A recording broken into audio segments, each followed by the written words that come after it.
think it's the kids obviously skipped trick-or-treating last year, so this year we actually let them go trick-or-treating with masks on, and we're in a relatively luckily relatively low kind of COVID rate county, so felt more comfortable. Although I will say we are very anxiously awaiting my son, who's 7, his vaccine that's coming soon, so hopefully coming soon. Now I'm going to ask for the incredible team to introduce themselves. Why don't you go ahead first, Gabriel? Hi everyone, my name is Gabriel. I'm a medical student from Peru and also very excited today because I personally love dermatology so much, and hopefully this will be a very nice session, and so happy to see you guys joining today with us. I'll pass it.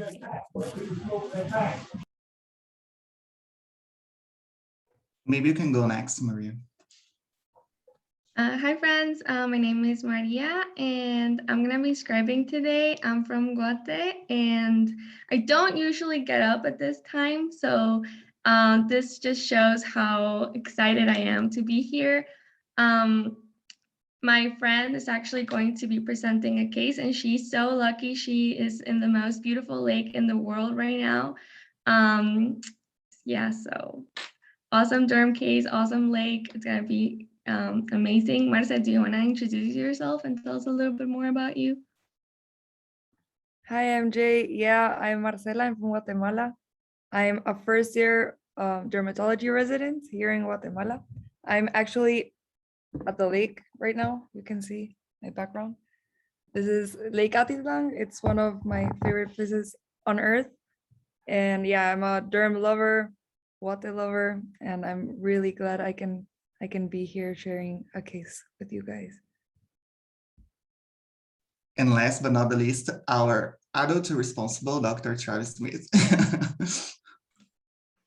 Yeah, I didn't realize I was going to be the adult today, but thanks for having me. This is an awesome, change up here with an awesome derm case from Dr. Chen, and I think everyone has been anxiously waiting you coming on so we can hear your wonderful reflections and how you approach a case in dermatology. So thank you for joining us. Thanks for having me, and I apologize for the time that I was busy at the original. So sorry if those of you who woke up super early. Oh no, that goes to show how excited we are to have you. So we can start. Maria, can you start sharing the screen, please? And then whenever you're ready, Marcela, you can start. Okay, thank you, Rafa. Okay, so this is a case from Human DX. It was written by Dr. Capagoda. This is not my case since I'm just starting derm. So we're gonna go ahead and start presenting. So the history of present illness, we have a 48-year-old woman. She presented with progressive painful ulcers on both hands. So 12 days ago, she noted a red irritated patch of skin between her right thumb and forefinger, which she thought was from sweeping. So the following day, the area became raised and open to form an ulcer. She also presented with an isolated fever of 101 Fahrenheit temperature, and it resolved with acetaminophen. She also had episodes of diaphoresis.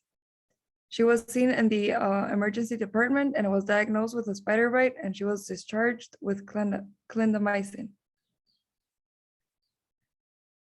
So I don't know if anyone has any. Yeah, this is awesome, Marcela. Thank you. So Dr. Chen, how would you approach such piece of information as a dermatologist? Thanks. So let me just first start by saying that this is already atypical for a dermatologist. A dermatologist, we always say, doesn't really do a history and physical, we do a physical and history. So this would have come after the exam. Usually when we're presented with a patient, the first thing we say is, let me look at it. And then based on what we see, we build a differential diagnosis, and then we use the history to whittle down your differential diagnosis. And so just right off the bat, I think this is, when I get a history, I'm putting on my internal medicine hat first. And then I can tell you a little bit about how this makes me think. So right off the bat, just looking at your history, you've got ulcers, right? And it started as an irritated patch. We don't know what that looks like per se yet, but if they ulcerate afterwards, there's a relatively short list of things that jumps to the top of your differential. In my mind, anytime I think of something that's ulcerating, the one thing I want to always keep in the back of my mind is something like pyoderma gangrenosum, because it's something that I don't want to miss. It's a diagnosis of exclusion, and it's not always the case, but it's something that is easy to forget about. And so I always just remind myself to think about that. And included in pyoderma gangrenosum would be all the other neutrophilic dermatoses that can occur too. And things that would help me in that case would be things like pathergy, where trauma to the skin actually induces an ulcer. And fever can also fit with that as well, because sweet syndrome is also called acute febrile neutrophilic dermatosis. So the fever here can also fit with some of those diagnoses. However, that said, having a fever and a new skin finding, the first, other than taking away the diagnosis of exclusion and making sure you think about that, infectious processes obviously jump to the top of your mind, especially for something that's relatively acute. And so things that I would think about for this particular patient right away is more questions that I want to ask. So would that be, what are the things that you've touched, that you've come into contact with? Have you had trauma to that area? And then the other big question here is, where do you live? Like, where are we? What country are we in? What city are we in? Because whether it's urban, whether it's rural, whether it is in South America, whether it's in Asia, changes your differential based on the organism. And that would be very mean if I got a really tropical dermatosis today, something that I don't see often, but we'll work with it. So I think right off the bat, it's what are the risk factors? Meaning, where do you live? What are your exposures? What do you do for work? What do you do on a normal basis? What are the associated symptoms? And then still, as a dermatologist, what I'm really waiting for is the picture, because I really want to see what this looks like. That'll help me with the differential. Okay, thank you, doctor. I'm gonna go ahead and start with the past medical history and past social history. So as part of a past medical history, we have the patient had chronic sinusitis. She underwent a FES, or functional endoscopic sinus surgery, 2 years prior. She had cervical spine degenerative joint disease, and the only meds she drinks is acetaminophen. And her social history, she lives with her grandchildren and children in rural area in the Central Valley area of California. And she works at an elementary school. She has a kitten at home. She does some yard work and gardening, but she doesn't recall being bit by anything. And she denies having any smoking or drug use. So that would be the. Could you go ahead with the physical exam as well? Yeah. Okay. So we're gonna go ahead with some additional physical exam. Or okay. So as part of the physical exam, we have some of the vital signs. Her temperature is. Sorry, Marce. I'm just reading the case. You can go ahead and do the additional HPI you have, and then you can go with the physical exam. Perfect, MJ. Thanks. So we're gonna do the additional HPI. So her right hand did not improve with the antibiotics. She was with clindamycin initially. So with further questioning, she mentions that she doesn't recall spider bite, as we had previously said.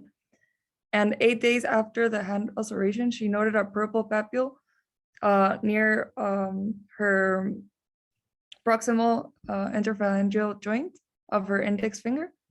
Then the next day, this became swollen, tender, red, and ulcerated as well. Also now both hands have been affected.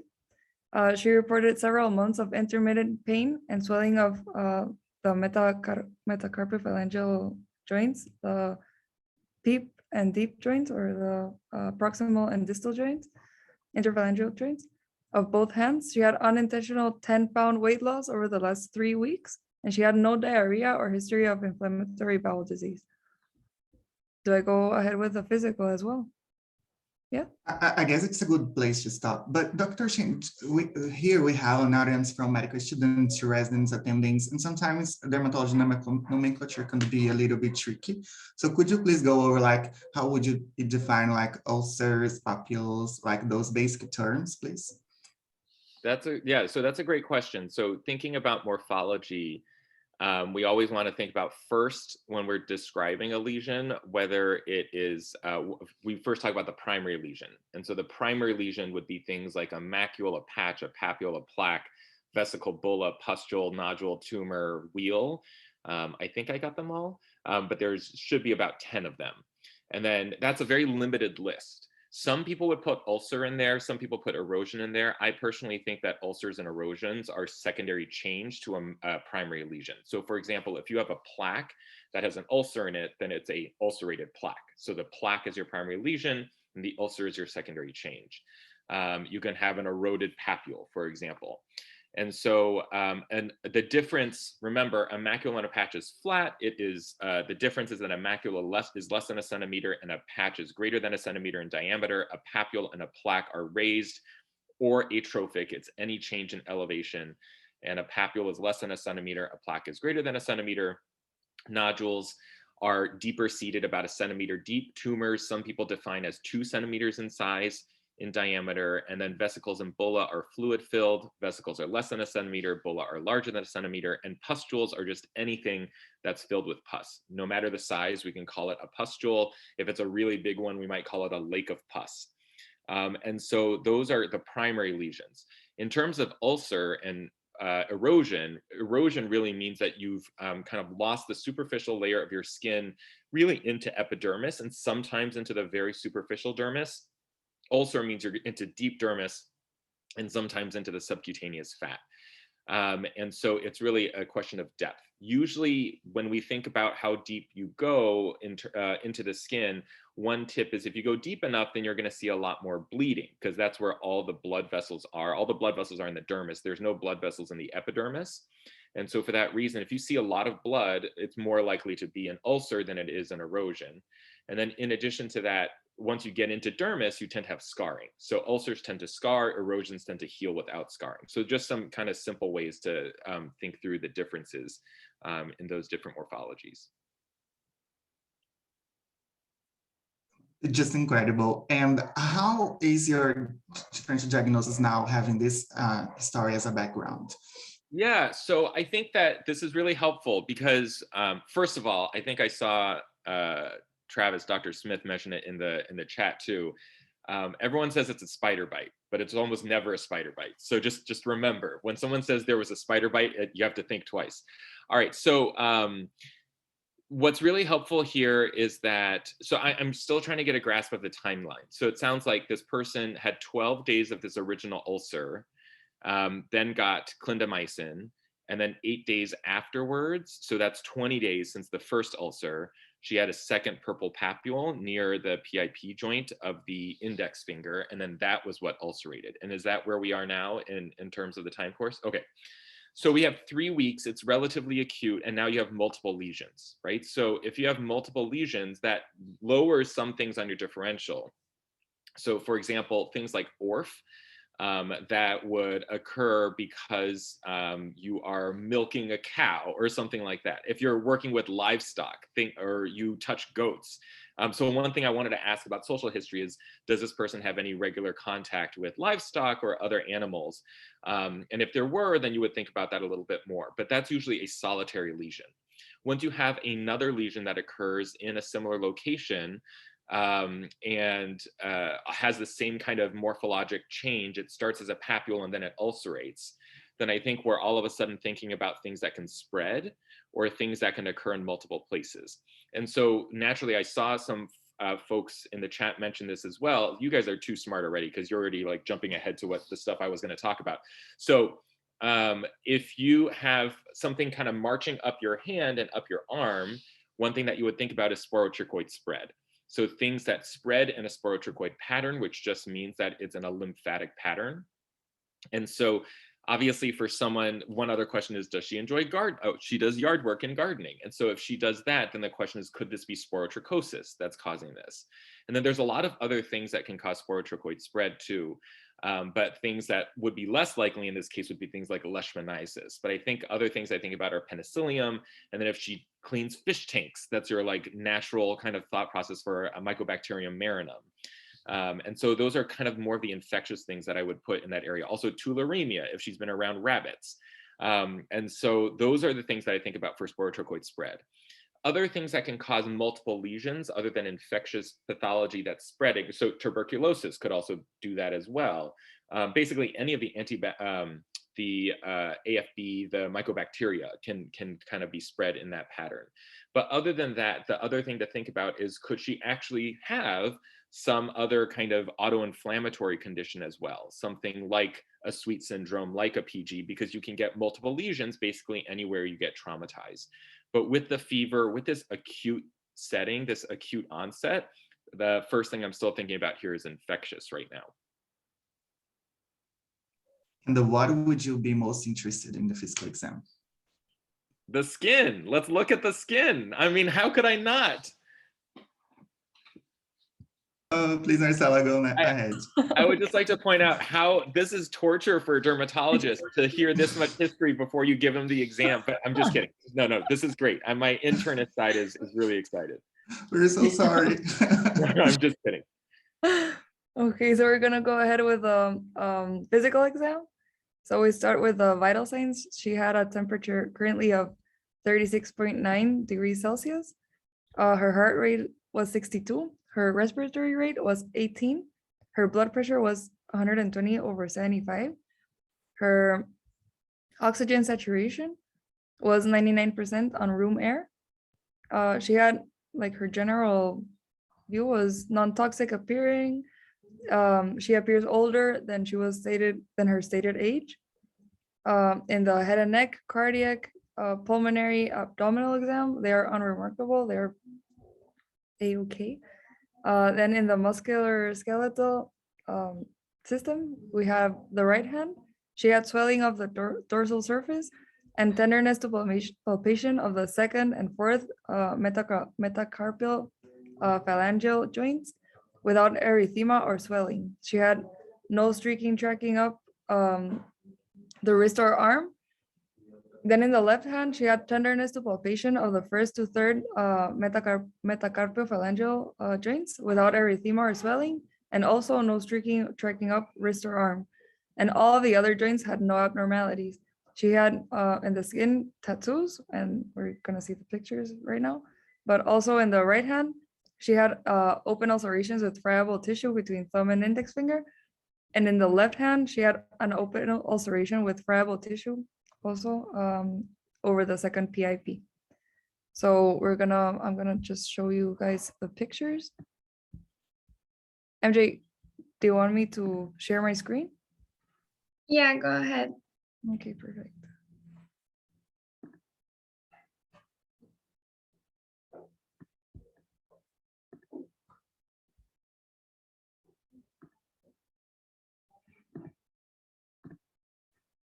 I don't know if you guys can see my screen.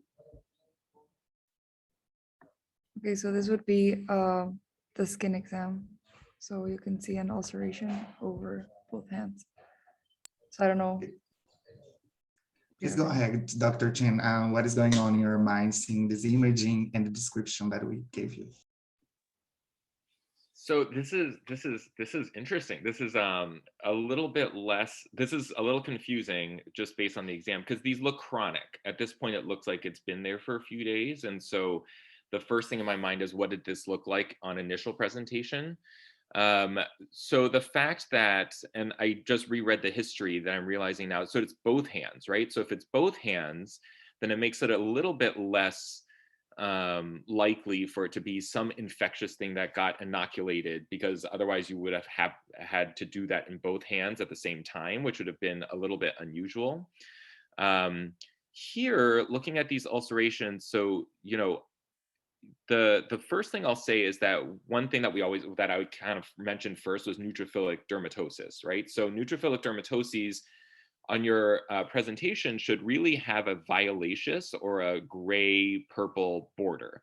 And the border here looks quite pink. And so it doesn't look as deeply inflamed as you would normally expect.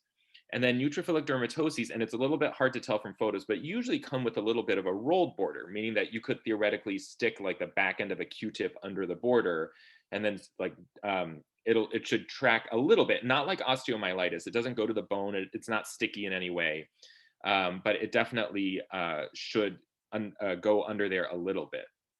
You know, I think in addition to, so what I'm trying to say is that it doesn't really look like a neutrophilic dermatosis. Instead, in these areas, you're seeing this fibrinous, so the fibrinous debris on top, the kind of yellowish, kind of crusty stuff tells me that this is a little bit old. And then over here on the right hand, the pattern of ulceration is interesting as well. I mean, I still think that infection is on your differential, but I'm also hearing about the swelling in the joints as well. And so I think the swelling in the joints certainly makes it a little bit of a interesting question, because then I'm thinking about rheumatologic things that can cause this, but usually rheumatologic things don't usually cause ulcerations like this. I'm honestly a little bit perplexed right now in terms, because this exam doesn't fit with the differential diagnosis that we were building.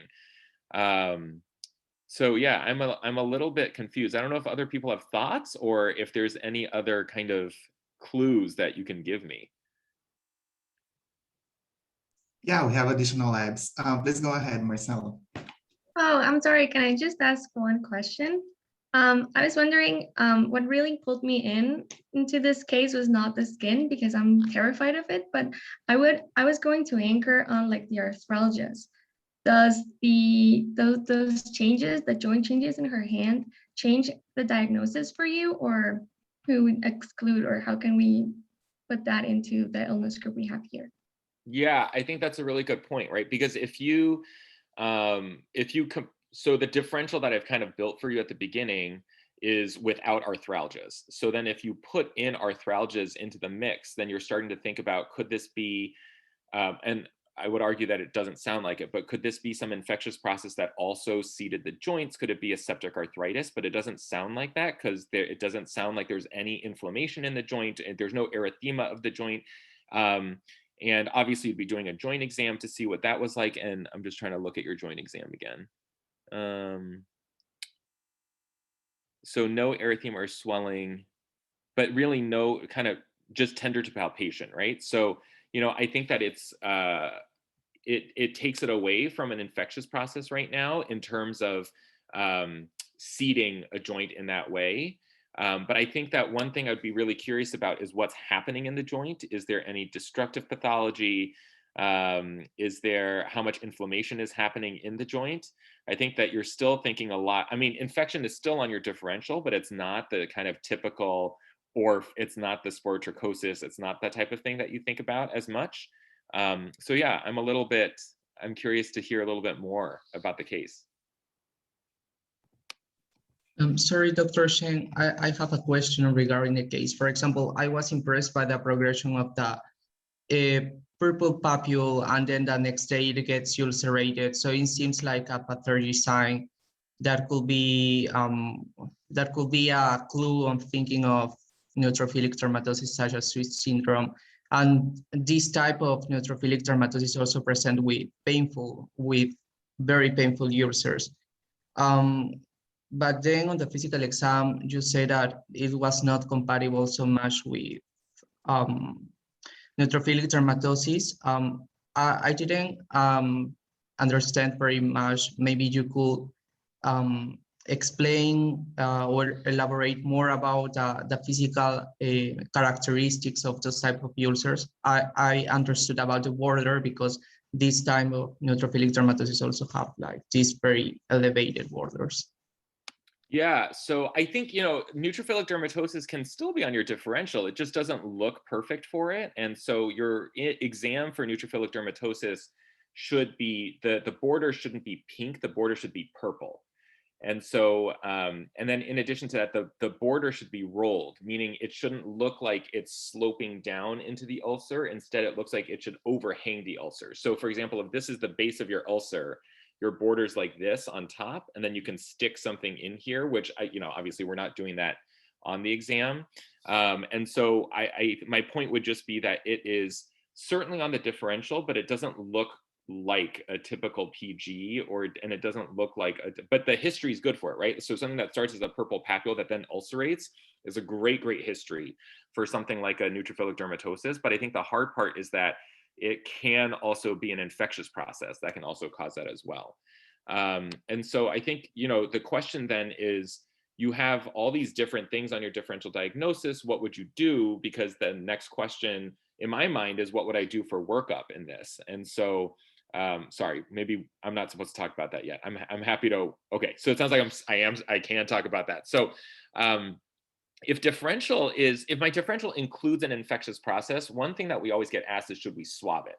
And I think the problem with swabbing it is that it gives you usually a good read on skin colonization, but it doesn't necessarily give you a good read on deep tissue infection, something that's deeper seated. And so for a patient like this person would need a tissue culture. And so what I would do is 2 biopsies, 1 biopsy for H&E and 1 biopsy for tissue culture. When we do skin biopsies, there's basically only 3 things that we can really send for easily, and that's tissue culture, H&E, and then the last one is a direct immunofluorescence. And so a direct immunofluorescence would be helpful if I thought that this were more likely to be rheumatologic, if it were more likely to be like a vasculitis or something like that as well, which is certainly, you could also put that in the differential as well for joint pain and swelling. But I think that in this case, I think one thing that I would probably focus on more is the tissue culture to really rule out the possibility of an infection in this case. Just looking over the history again.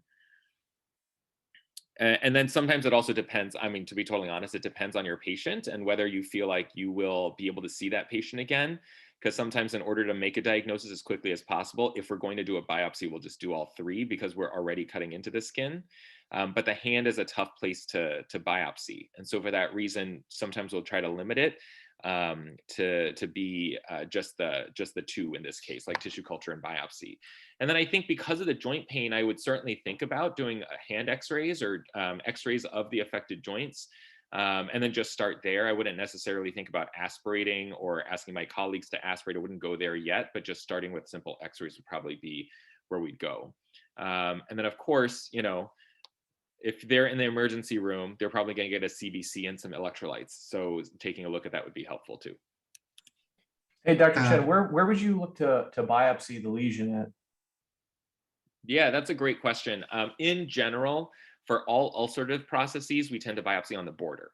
And the reason for that is because the way the border looks under the microscope also helps the pathologist with the differential. The only exception to that rule is, I shouldn't say only, I don't want to be too absolute about anything in medicine, but one of the exceptions to the rule is in calciphylaxis. If we suspect calciphylaxis, we're biopsying right into the center of the necrotic ulcer, because that's where you're more likely to find your kind of calcific stippling of your arterioles in the skin. But in all other cases, we tend to go on the border and you try to get a little bit of border tissue and a little bit of ulcer in the middle. And then the things that we can talk a little bit more, hopefully we have some biopsy results in this case, but we can talk a little bit more about what we would look for. But there's certain, even if an organism isn't seen on the biopsy, there's certain patterns on your biopsy specimen that helps push you toward things like deep fungal, pushes you towards certain items on your differential.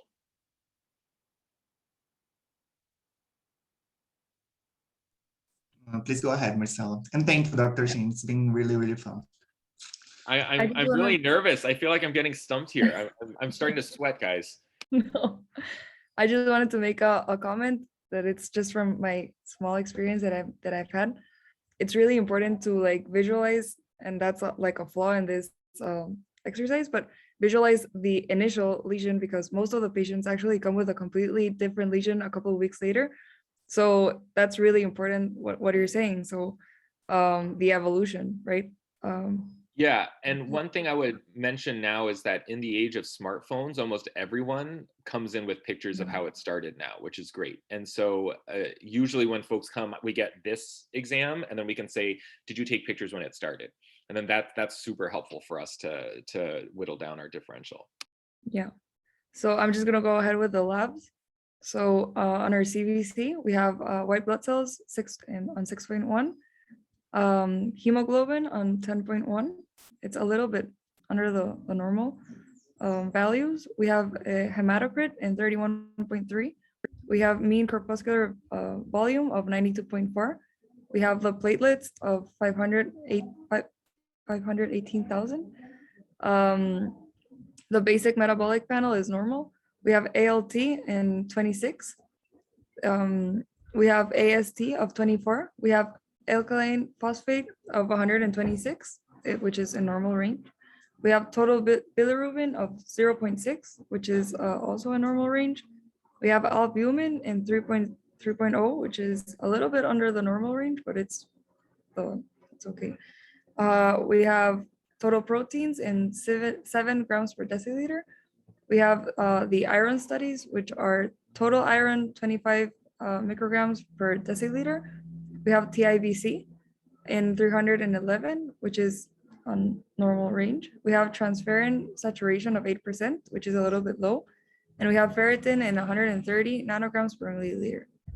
We also have some additional labs. We have a negative HIV test.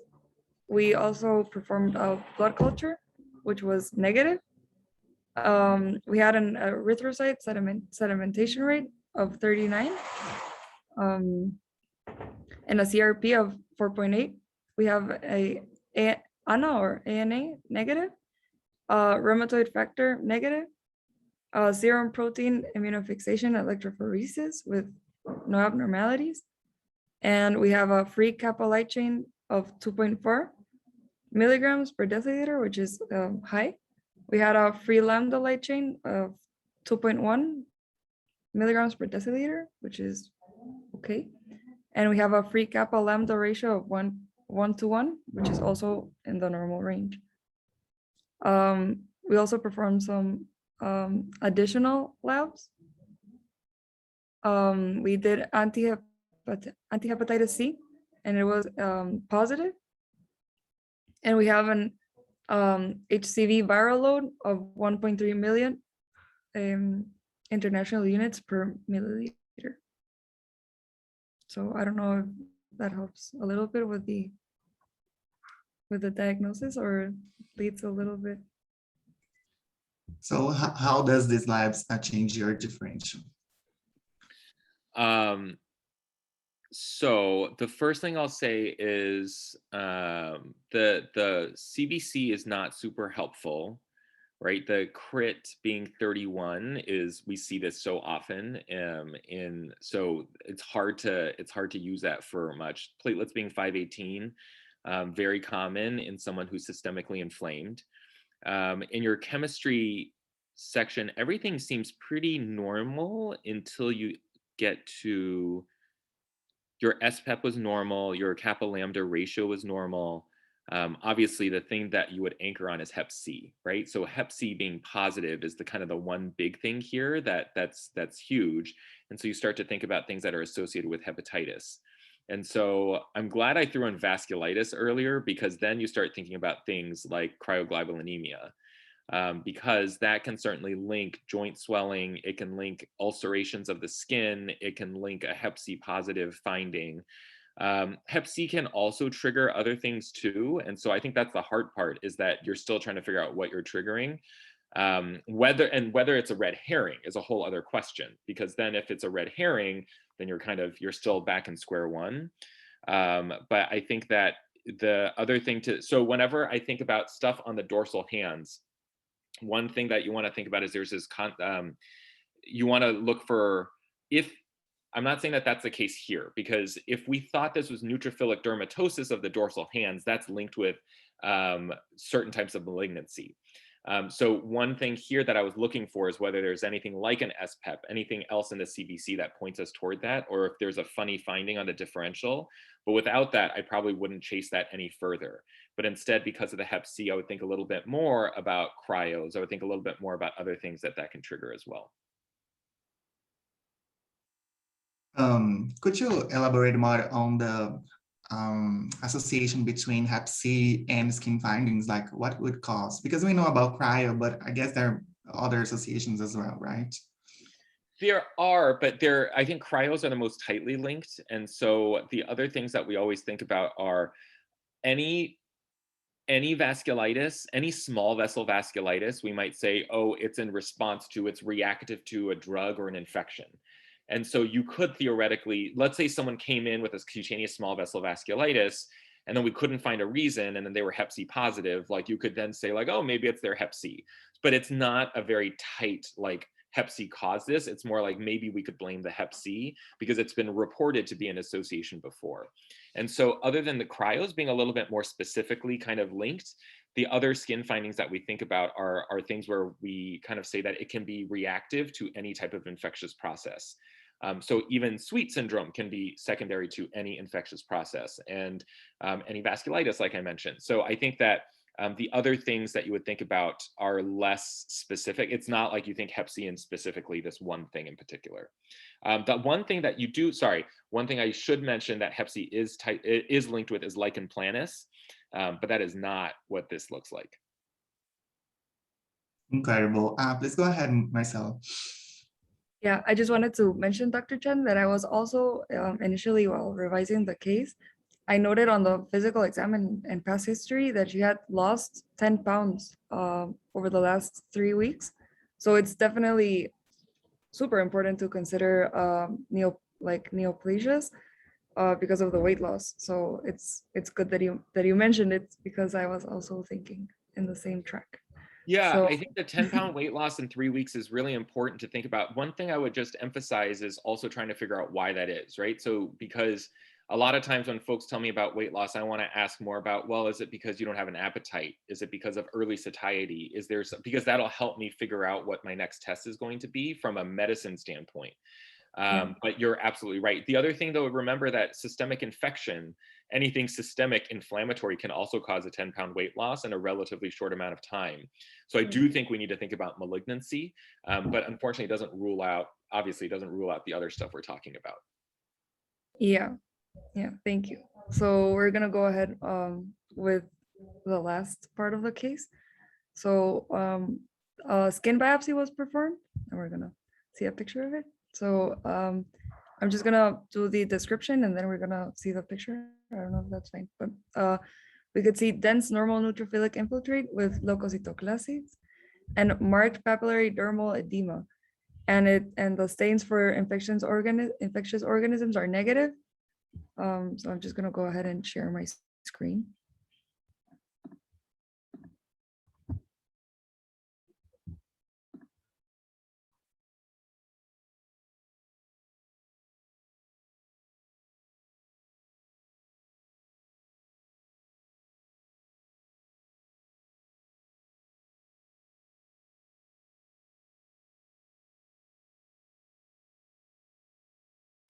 I don't know if this will help you like orientate any better. Am I supposed to comment on this or? Well, Yes, please.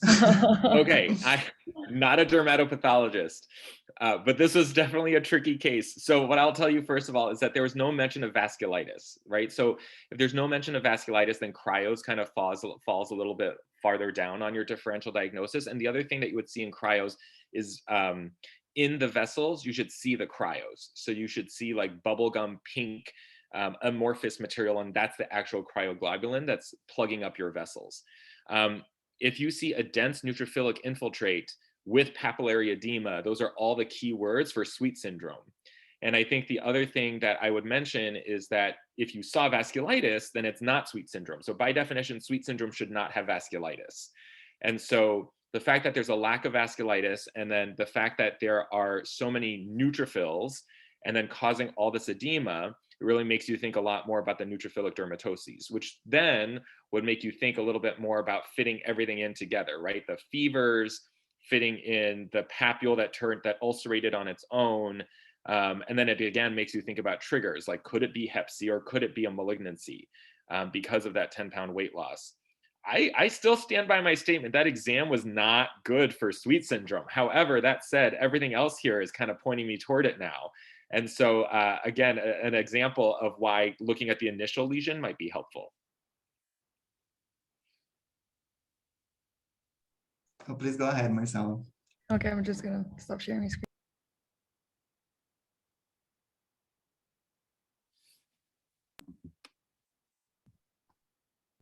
Okay, so we're gonna go ahead with the diagnosis. See? So the diagnosis was, yeah, it was actually Sweet syndrome. It was a dermatosis of the dorsal hands, neutrophilic dermatosis of the dorsal hands. So it is a variant of Sweet syndrome. It is an atypical presentation of Pyoderma gangrenosum. I don't know if that's like in the right chain, but it's considered a variant of Pyoderma gangrenosum. So she was started on prednisone on 1 milligram per kilogram per day, and it was tapered over over several weeks. And there was significant clinical improvement of both hand lesions. It's important because this is the initial and most like the stone treatment of Sweet syndrome. And then there was evaluation for underlying infection of hematologic malignancies.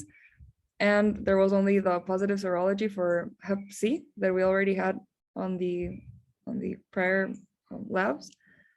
So the Hep C viral load was over 1.3 million, so it was pretty high. And she was referred to a gastrointestinal clinic, and she was treated with leripasvir and sofosbuvir for 12 weeks for genotype 1A hepatitis C. Actually, Dr. Chen, you were right from the beginning. Like you mentioned Sweet syndrome in the first 5 minutes, and I was like, oh my God, I'm so impressed. So as internist, future internist, what would be the biggest takeaways when it comes to Sweet syndrome? Things that when we should suspect, when we should call dermatology? Yeah, so I think Sweet syndrome, remember that the official name of it is acute febrile neutrophilic dermatosis. And so patients usually have a fever, and the exam that you have here is atypical for Sweets. And so the part that you should remember for Sweets is the purple papule that then ulcerates, because it's the violaceous color that then becomes a pustule, and then it starts to leak out that pus or that purulent drainage. And so that's the classic finding for Sweets. And I think this is a great example of how a chronic lesion over time might change in its clinical appearance. In terms of involving dermatology, I think what's really helpful for Sweets, actually, it's Sweets, the biggest thing you have to rule out from Sweets is infection. Because when you do a biopsy and it looks neutrophilic, usually the pathologist will say, yeah, it looks like Sweets, but we cannot rule out infection because you have so many neutrophils here. And so that's why for Sweet syndrome, I tend to always do a biopsy for H&E and tissue culture, because when you start the prednisone, you want to make sure you have a tissue culture cooking to make sure that nothing's growing from that tissue culture while you're treating for presumed Sweets. And obviously, if you give prednisone and it gets worse, then you're really thinking about infection instead, and then you have to reconsider your diagnosis. In terms of involving dermatology, dermatology can certainly help drive treatment for Sweet syndrome, but as you all mentioned, the treatment for Sweets really centers around systemic immunosuppression with prednisone. And really, the really important thing to do with Sweets is to figure out what's triggering it, what's causing it, what's the underlying cause. So in general, just for like Sweet syndrome in general, the one thing that we always think about is leukemia. One of the most common triggers is acute myeloid leukemia. In addition to that, it's also the treatment for acute myeloid leukemia, the 7+3 or whatever other chemotherapy that they might get, like cytarabine. Other types of drugs and infections and malignancies can all cause Sweets. Neutrophilic dermatosis of the dorsal hands is a variant that specifically has been linked with hematologic malignancy as well. And so it's good to hear that this patient already underwent that workup, but that's something that we would certainly have done just to make sure that we didn't miss our opportunity to diagnose it. And treating the Hep C here makes sense too. Like I mentioned, it's one of the more non-specific triggers for inflammatory things like Sweet syndrome. But if there's nothing else that's positive or nothing else that comes up positive, then you kind of think about, well, that might be the most likely one, and you just end up kind of treating it. And so ultimately, I think in terms of thinking about what the dermatologist can do, what the dermatologist here can do for you is help confirm your diagnosis with the skin biopsy, with the tissue culture, and then help you in terms of thinking about what the next steps would be for workup. to find the underlying cause. And then obviously for the prednisone taper, it takes a while. So dermatology can also help kind of guide the prednisone taper as an outpatient if that's necessary. Any final reflections on this case? Yeah, I think this is a really interesting case. I think the things that I would kind of highlight is that, at the very beginning, we're thinking infection because of fever, because of ulcer. And immediately, what I should have noticed right away is that it was both hands. And when it's both hands, it really brings your differential for infection a little bit lower, unless for some reason she happened to inoculate both hands at the same time. And then what really kind of should push towards that is that great story of purple papule with ulceration. And so otherwise, I think that this was, what I would highlight is that you need to have a really broad differential here, because Even Sweets is still a diagnosis really of exclusion. There's diagnostic criteria for Sweets, but at the same time, though, you can always be fooled. So we tend not to use the diagnostic criteria because we always want to rule out infection first. And then in retrospect, we look at the diagnostic criteria, partially because one of the diagnostic criteria, the minor criteria, is responds appropriately to systemic steroids. And so you can't really know if you fulfilled criteria sometimes until you've actually started treating these patients.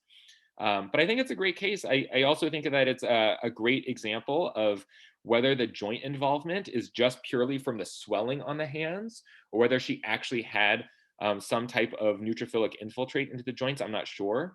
But I think that that's also something to kind of think about in the back of your mind too. Oh, thank you so much. Like, this was so educational for us. Could you say something, Maria? I know that you were really interested in this session. So Yeah, no, it was amazing. Marcela is actually one of my best friends, and it's perfect because I don't know any derm, and she can handle all of the derm, and like two brains are better than one. Unfortunately, I'm not going into internal medicine, so I don't know what I bring into the table, but definitely derm and skin is always a weakness, and I think it's a weakness that we all share. So even from like the basic things, it's always great to learn, and especially in these types of cases, which teamwork is definitely important. And I know Gabriel, I'm so thankful he did teaching points because he loves derm too. So he actually picked up more of your brilliance, Dr. Chen. So Gabriel, do you want to go ahead and do the teaching points? Yeah, thank you so much, Dr. Chen and Marcela, for the case and the discussion. It was amazing, and I hope I make justice of all the wisdom you shared with us. So for initiating the teaching points, first, I wanted to share with you the dermatology principles that you guys talk about. First, I will cite Dr. Chen that first in dermatology, it's usually you wanna watch the lesion, you wanna do the physical exam, and then inquire more about what it related to what are your differential diagnoses. And I'm citing Dr. Alfaro that said that progression, studying the progression of the lesion is screening, not just the actual presentation, because you can only see the secondary lesions, but not actually the primary lesions. So first, with the shift complaint, we were approaching ulcers on both hands. So also the patient presented with systemic symptoms, such as fever and weight loss. How to approach that? First, we wanna think about the domestic diagnosis. What are them? Pyoderma gangrenosum and other neutrophilic dermatosis. The physical exam will be noticeable for the pathology sign, that is pustular or ulcer after a trauma. And also we wanna think about some infections conditions. So for narrow our differential, we want to ask and inquire about our risk factors, such as the household, travel history, the exposures, and health-related behaviors, such as the works or habits. And Dr. Chen also shared with us this part that the presentation of both hands downgrades this differential of infection unless the patient actually inoculated on both hands. Also, the patient, it was interesting that she had multiple lesions in a subacute progression. So some differential diagnosis of infections can be ruled out, such as ORF. And also, she has this sporotrichoid-like spread, So some differential of this pattern is nocardiosis, leishmaniasis, mycobacterias, especially TB. Here in Peru, we see a lot of cases of tuberculosis and also sporotrichosis and staphylococcus. But what also we have to take into account the epidemiology. So for example, some diseases such as leishmaniosis are very less likely because they are not present so much in California. Also, the patient had arthritis.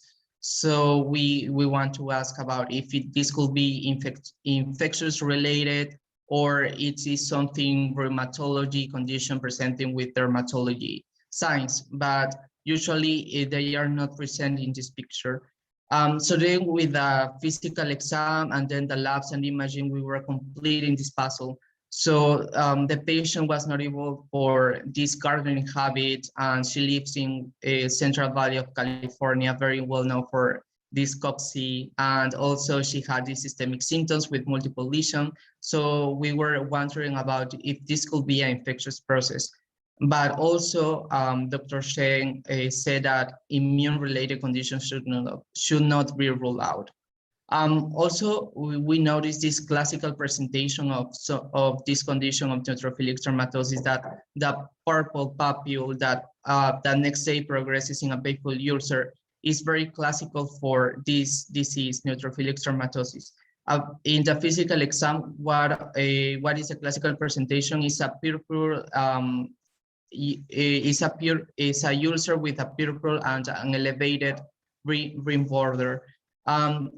Also, we were discussing about the next steps. So we actually see the lesion. We were thinking about if this could be infectious, neutrophilic dermatosis, or other diseases. So we want to study the lesion because in dermatology, we do we work a lot with the derm pathologist. So we want to swab the lesion, biopsy them, do some tissue cultures, immunofluorescence, and also study why the swelling of the joint. So a hand X-ray will be very handy, and also study why the systemic symptoms. So do a CBC and study the electrolytes. Or in the labs, it was very interesting. The patient had a HCV seropositivity. So what can present with HIV plus ulcer?